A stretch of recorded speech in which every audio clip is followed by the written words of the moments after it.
আকাশবাণী কলকাতা স্থানীয় সংবাদ পড়ছি নমামি বসুরুদ্র। রাষ্ট্রপতি দ্রৌপদী মুর্মু বলেছেন তাঁর সরকার দেশের বিকাশ এবং জনগণের কল্যাণে অভাবনীয় গতিতে কাজ করছে। বাজেট অধিবেশনের প্রথম দিনে সংসদের উভয় কক্ষের যৌথ অধিবেশনে রাষ্ট্রপতি আজ বক্তব্য রাখেন। সরকারের বিভিন্ন প্রকল্পের ওপর আলোকপাত করে রাষ্ট্রপতি বলেন, প্রধানমন্ত্রী আবাস যোজনাকে আরও বাড়ানোর সিদ্ধান্ত নেওয়া হয়েছে। এর ফলে দেশের অতিরিক্ত 3 কোটি পরিবারের জন্য নতুন বাড়ি তৈরি করে দেওয়া হবে। 5 কোটি আদিবাসী জনজাতির জন্য ধরতি আওয়া জনজাতি গ্রাম উৎকর্ষ কর্মসূচির সূচনা হয়েছে। রাষ্ট্রপতি জানান, আয়ুষ্মান ভারত প্রকল্পের অধীনে 70 বছর বা তার বেশি বয়সী 6 কোটি প্রবীণ নাগরিককে স্বাস্থ্য বীমার আওতায় নিয়ে আসা হচ্ছে। তাঁর সরকার যুব সম্প্রদায়ের শিক্ষা এবং নতুন কর্মসংস্থানের সুযোগ সৃষ্টির ওপর বিশেষ গুরুত্ব দিয়েছে।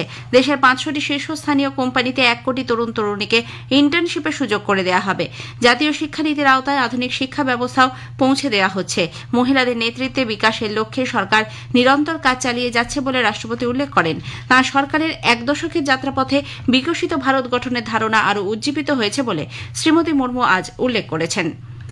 मेरी सरकार के 1 दशक के कार्यकाल ने विकसित भारत की यात्रा को नई ऊर्जा दी है। विकसित भारत के विजन में जन भागीदारी का सामूहिक सामर्थ्य है।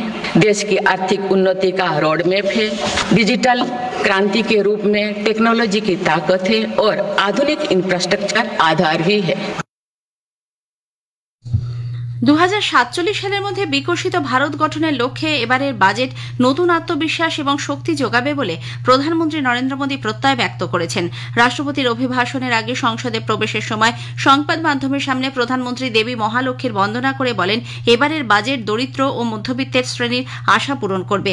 এনডিএ সরকারের 3য় দফায় এটাই প্রথম পূর্ণাঙ্গ বাজেট। শ্রী মোদী বলেন, মিশন মোডের মাধ্যমে সর্বাঙ্গীন বিকাশই সরকারের প্রাথমিক লক্ষ্য।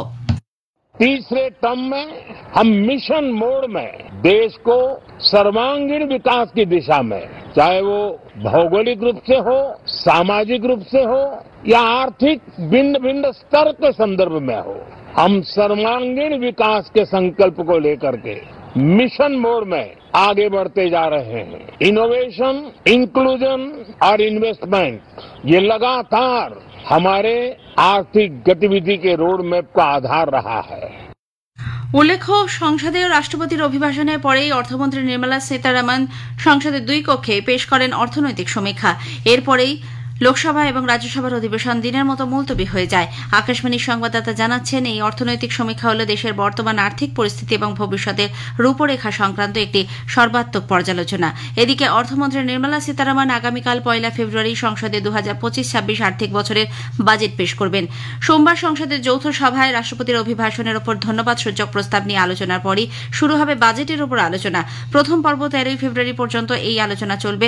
বাজেট অধিবেশনের দ্বিতীয় পর্ব শুরু হবে 10 মার্চ, চলবে 4 এপ্রিল পর্যন্ত। এবারের অধিবেশনে অর্থ বিল 2025, ওয়াকফ সংশোধনী বিল 2024, ব্যাংকিং আইন সংশোধনী বিল 2024 এবং রেল সংশোধনী বিল 2024 সহ 16টি বিল আলোচনার জন্য গৃহীত হবে। আকাশবাণী আগামীকাল 1 ফেব্রুয়ারি সংসদে অর্থমন্ত্রী বাজেট ভাষণ সরাসরি সম্প্রচার করবে। বাজেট পেশের পর থাকবে দিল্লি থেকে বিশেষ বুলেটিন এবং আলোচনা। এই জন্য আকাশবাণী কলকাতায় সকাল 10:10, বেলা 12:30 ও 12:50 সংবাদ বুলেটিন শুধুমাত্র সঞ্চয়িত প্রচার তরঙ্গে শোনা যাবে। বেলা 1:30 ও 1:40 খবরের সময় পরিবর্তন করা হয়েছে। পরিবর্তিত সূচি অনুযায়ী 1:30 জাতীয় সংবাদ প্রচারিত হবে বেলা 3টে গীতাঞ্জলি প্রচার তরঙ্গে। 1:40 স্থানীয় সংবাদ শুনতে পাবেন ওই একই প্রচার তরঙ্গে। ঠিক তারপর 3:10 থেকে এটির সময়সীমা বাড়িয়ে করা হয়েছে 10 মিনিটের। ওই দিন 5:10 খবর হবে 10 মিনিটের, তা শোনা যাবে গীতাঞ্জলিতে। অন্যদিকে সন্ধ্যে 7:50 স্থানীয় সংবাদের সময়সীমাও বাড়িয়ে করা হয়েছে 15 মিনিট। রাত 8:10 খেলার খবর আগামীকাল বাতিল থাকছে। রাত 8:30 থেকে 9টা পর্যন্ত গীতাঞ্জলিতে প্রচারিত হবে বাজেট নিয়ে বিশেষ অনুষ্ঠান। সমাজের সর্বস্তরের মানুষ হরেক প্রত্যাশা নিয়ে তাকিয়ে থাকেন কেন্দ্রীয় বাজেটের দিকে।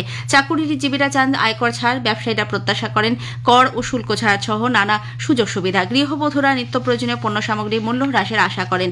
নদিয়ার দিগনগরের পালপাড়ার বাসিন্দা কৃষ্ণা পাল জানিয়েছেন, কেন্দ্র সরকারের কাছে দাবি যাতে গ্যাসের দামটা কমানো হয়, আর চাল, তেল, নুন, আটা, ময়দার ইত্যাদি দাম দিন দিন বেড়ে যাচ্ছে। তাই এবার বাজেটে এইগুলোর দাম কমানো হোক, এটা আমার আবেদন কেন্দ্র সরকারের কাছে।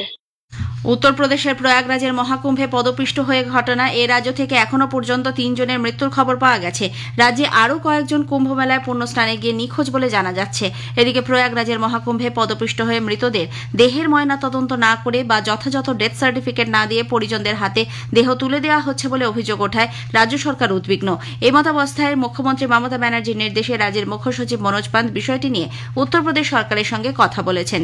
ইডেনে 4 দিনের রঞ্জি ট্রফি ক্রিকেটের ম্যাচে আজ দ্বিতীয় দিনে পাঞ্জাবের বিরুদ্ধে বাংলা প্রথম ইনিংসে পাওয়া খবরে 8 উইকেটে 316 রান করেছে। পাঞ্জাব প্রথম ইনিংসে করেছিল 191 রান। স্থানীয় সংবাদ শেষ হলো। এর পরের খবর বিকেল 5টা বেজে 10 মিনিটে।